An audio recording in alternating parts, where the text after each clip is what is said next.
Halo anak-anak, bagaimana kabar kalian? Semoga selalu dalam keadaan sehat ya.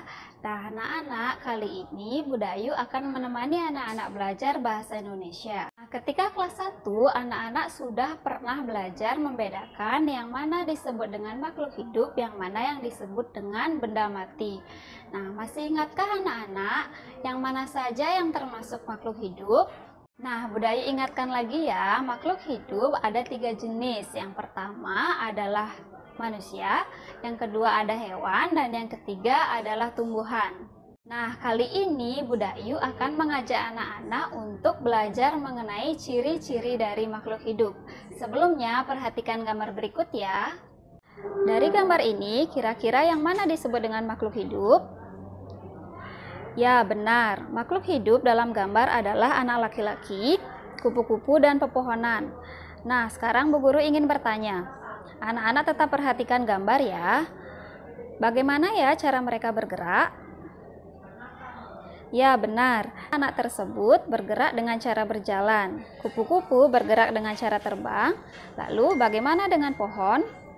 Untuk mengetahui lebih lanjut, dengarkan penjelasan Bu Dayu ya. Nah, anak-anak, makhluk hidup memiliki ciri-ciri yang dapat membedakan dirinya dengan benda mati. Apa saja ciri-ciri dari makhluk hidup? Ciri-ciri yang pertama, makhluk hidup bergerak. Makhluk hidup bergerak dengan cara yang berbeda-beda. Sebagai contoh, manusia bergerak dengan berjalan dan berlari, hewan bergerak dengan cara terbang, sementara itu tumbuhan bergerak dengan tidak berpindah tempat.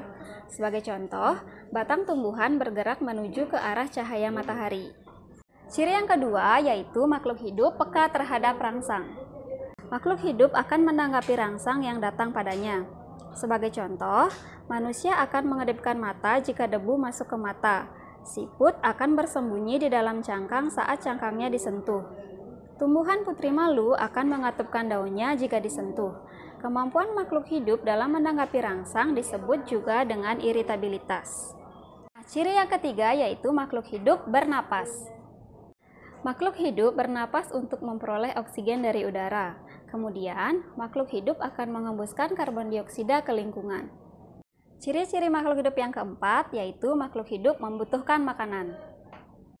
Makhluk hidup membutuhkan makanan untuk bertahan hidup. Manusia, hewan, dan tumbuhan memperoleh makanan dari lingkungan. Makanan manusia dan hewan berasal dari tumbuhan dan hewan. Berbeda dengan manusia dan hewan, tumbuhan dapat membuat makanannya sendiri. Nah, proses pembuatan makanan pada tumbuhan disebut dengan fotosintesis. Ciri yang kelima yaitu makhluk hidup tumbuh dan berkembang. Makhluk hidup mengalami pertumbuhan dan perkembangan. Pada pertumbuhan terjadi perubahan ukuran tubuh. Contohnya, anak-anak mengalami pertumbuhan dari bayi hingga menjadi dewasa. Nah, pada perkembangan, kemampuan makhluk hidup akan bertambah.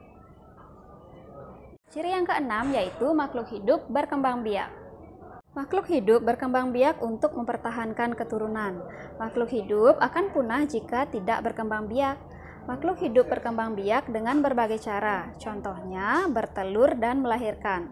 Nah, anak-anak, itu tadi penjelasan Bu Dayu mengenai ciri-ciri dari makhluk hidup.